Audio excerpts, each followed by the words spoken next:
We finally have some offseason moves for the San Francisco Giants. The organization announced a couple of moves before the non-tender deadline a few days ago, and some of them are questionable, I cannot lie. We're going to break them all down here on SF Giants Digest, so make sure to go down below, hit the subscribe button. We will have everything this entire offseason. I do want to say thank you for 1,000 subscribers. My goal was to hit it by the end of the year, and like I said in the last video, you guys knocked that out of the park, and we did it before even reaching December. So thank you so much. Let's keep it going. I'm excited to bring you guys all Giants news, information, all the speculation. We'll have it here through the entire offseason and getting into the 2026 season. So thank you again, and make sure to join the group and hit the subscribe button below. Now, getting into this video, like I said, we finally have some news, some action this offseason for the Giants, and that is there's four moves that happened on Friday before the non-tender deadline. Jeff Young on Twitter, if you guys don't follow him, make sure to go give him a check out. He does great work over on X, just everything Giants, prospects, the big league team, he does it all. So make sure to give him a follow. But he summarized everything that happened on Friday just to keep Giants fans updated. And he said, to summarize, the SF Giants made the following moves today. First, they DFA'd Andrew Knizner, which I don't have a lot to talk about that. I mean, he was the backup catcher once Sam Huff, went down, got hurt. He was fine. I mean, a backup catcher. I can't really say much. I know John Heyman put out a tweet that said he had a 137 WRC plus in the second half, but his second half was only 45 plate appearances. So he was fine. He had a couple moments. That home run against the Dodgers stands out a bit, but besides that, he was fine. I'm sure he'll get an opportunity somewhere else, so wish him well. But the rest of the three actually do matter. Those are bigger news because, first of all, the Giants traded for Joey Wiemer. We're going to get into him, what type of player he is, what he does, but they did acquire him early Friday morning. Then they announced that they non-tendered Joey Lucchesi, which that one really surprised me. I'm not going to lie. We're going to dive into some of his numbers and why that really surprises me, but they did non-tender the left-handed reliever. And then they tendered a contract to JT Brubaker for the 2026 season, which that also very much surprised me, but we're going to break down all of it. The 40-man roster now does stand at 39, so they do have an opening right now, but I'm sure they're planning for some offseason signings. We'll talk about that too. But those are the four moves that we will be talking about, mainly the last three. I'm not going to dive too deep into Andrew Knizner's designation for assignment. But first, we are going to talk about Joey Wiemer, the new Giants outfielder.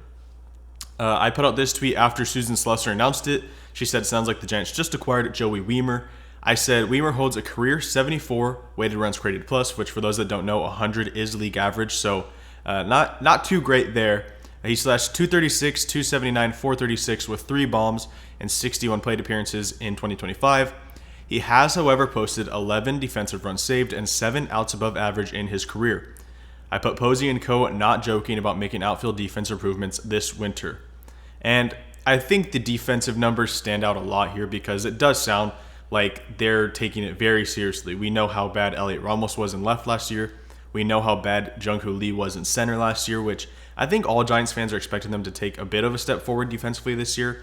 To be fair, they both were just in their second years in Major League Baseball, really. For Jung Hoo Lee, basically his first. So hopefully they take a step forward. New coaches, fresh ideas, fresh voices in the clubhouse can change a little bit. But we'll see. In terms of right field, they've picked up a few guys that have been really strong defensively. Obviously, Joey Wiemer, like I said, 11 defensive runs saved, 7 outs above average. Defense is, I don't want to say his calling card because he does have some power, he does have some speed, but he's a very good defender. They also claimed Justin Dean off waivers, who, for those that don't know, the famous moment in the World Series where the ball was stuck under the wall. He raised his hands and said, it's out of play. The Giants do have him now, so a couple of low production offensive guys, but high defensive ceilings. So very serious about improving the outfield defense for Busted Posey, Zach Manassi in this offseason. We'll see what other moves they make in the outfield. I don't think they're done, especially because the 40-man roster has 10 to 12 outfielders, which I think Wade Meckler might be gone, Luciano, Matos. There's a couple names that I do not think will be in the Giants organization heading into 2026, but we'll break that down at a later date. But also, Wiemer has produced decently well against left-handed pitching in his career. Now, it's a limited sample just because he hasn't gotten a ton of run in Major League Baseball, but 2023 in 121 plate appearances, he had a 116 WRX plus against left-handed pitching, /267, 298, 517. for an 815 OPS, which is obviously very good. The Giants have extremely struggled against left-handed pitching throughout the last couple of seasons, so that is something I'm sure they want to improve on as well. 2024 is only 18 plate appearances, a 47 WRC plus. I'm not going to carry that with too much weight just because it was in less than 20 plate appearances, so not a significant sample by any means. And then in 2025, just this past year with the Marlins, not that much bigger of a sample size, 34 plate appearances, but he was better, a 102 WRC plus. He only slashed 214, but he had a couple of home runs. He slugged 500, just under 800 OPS, so still productive by pretty much all metrics except for batting average. So still a productive player against left-handed pitching, and the Giants have extremely struggled against that it's been years now, and that's kind of been one of the big things is the Giants cannot hit left-handed pitching. It feels like every time it doesn't matter if they're a hard-throwing lefty or a soft-throwing lefty on the bump on the opposing team, the Giants struggle, and we all assume it's going to be a low-scoring game that day for San Francisco. So I do think Joey Wiemer brings a lot to the table that the Giants are not necessarily good at. He also can steal bags. I believe he's had 88 stolen bases in the minor leagues, so he does have some speed. He does have the ability to steal some bases, so he brings a lot to the table, just a very below-average hit tool, which is something that is a bit concerning, but he does defend well. He can steal bags. He does have some power and can hit left-handed pitching. So he does do a couple of things well that the Giants have struggled at for a number of years now. Now, getting into the next one, the Giants did non-tender Joey Lucchesi right before the deadline on Friday, which this move surprised me. Although he started the year in AAA with the team, he came up in that weekend with against the Dodgers right before the Rafael Devers trade, and I feel he did a pretty good job for the Giants this entire year, especially in the second half when the team was hurt in the bullpen. Guys got traded. Obviously, Doval, and Rogers both got traded away at the deadline. I think he stepped up. He was in the 8th inning a lot towards the end of the year, which didn't help him. He's definitely not that type of pitcher, but he had some flashes. This was him from that Dodgers series where he did make his Giants debut for the season until the middle of September. He had a 2.94 ERA, and he was honestly really productive in 33 innings, a 2.94. He doesn't strike out the world, only 7.2 Ks per 9, but only 2 walks per 9. Just a solid reliever. He's not going to strike out the world. He's not going to be, absolutely locked down like some of these other relievers in Major League Baseball when they're on. He doesn't throw 100. He's not overpowering, but he's a guy who is going to get outs, going to keep the ball on the ground, not going to give up a ton of home runs, and he is a guy who, against left-handed batters, he was very effective. The churve, his changeup, slurve, whatever you call it, it was very effective against lefties. That's his best pitch. And I felt that he did a great job for the Giants this year, eating innings towards the end of the year. The back half of September was not as great, but like I said, he was in the 8th inning a lot. He was in high-leverage situations, which, like I said, he is not a high-leverage pitcher, so that was not favorable for him at all. But I do think that he was a great option, and I was surprised that he was non-tendered. And I know a lot of people are saying, well, you already have Matt Gage, and he's a lot cheaper, so you can't have 2 soft-throwing lefties in the bullpen. But if this is a money move because Joey Lucchesi cost $2 million and Matt Gage only cost $820,000, I don't love the fact that the Giants might be penny pinching when it comes to the left-handed reliever and the second left-handed reliever in the bullpen.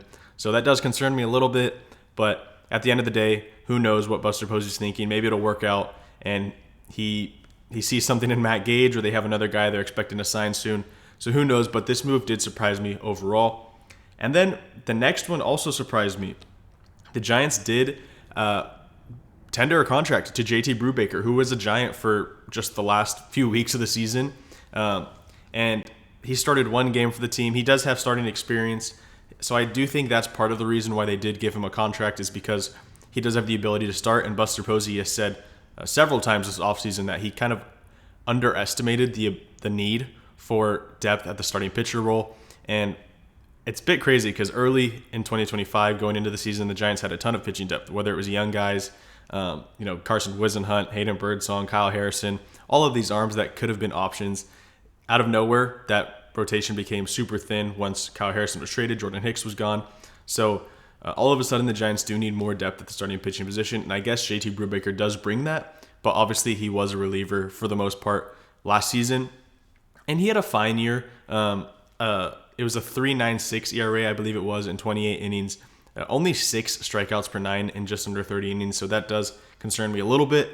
But he has had seasons where he was full-time starter with the Pirates in 2021, 2022, started 24 games, 28 games. So like I said, he does have the ability to start games, but I do think the Giants like that, and I think that was one of the reasons why they tendered him a contract, is like I said, for that depth that Busted Posey said he underestimated going into his first year as the president of baseball operations.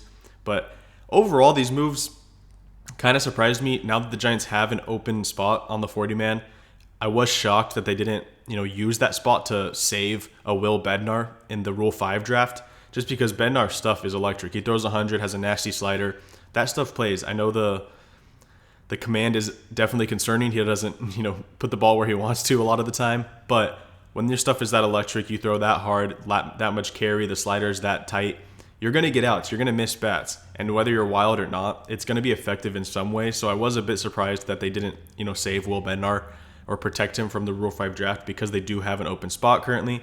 But who knows? Maybe they expect a Tyler Rogers to re-sign soon. Maybe they know there's a signing incoming. But those new moves did surprise me overall. And then, of course, Joey Wiemer. That move just seems like he fits what the Giants are looking for in terms of a fourth outfielder of some sort.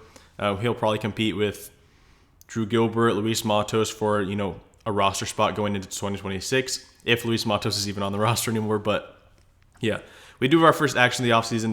These 3 moves did, bring a little bit of news to Giants fans. It's been a while since we've had any of that, so it was a little bit exciting. But we are going to keep, refreshing Twitter, refreshing all the news sources for that first big signing of the Giants offseason. It seems like Tatsuya Imai could be a real possibility to come to San Francisco. He just came out again saying he doesn't want to go to a team with Japanese players. He wants to go up against the Dodgers. He wants to beat them to win the World Series. So that does bring a lot of confidence to me that he could be a San Francisco Giant.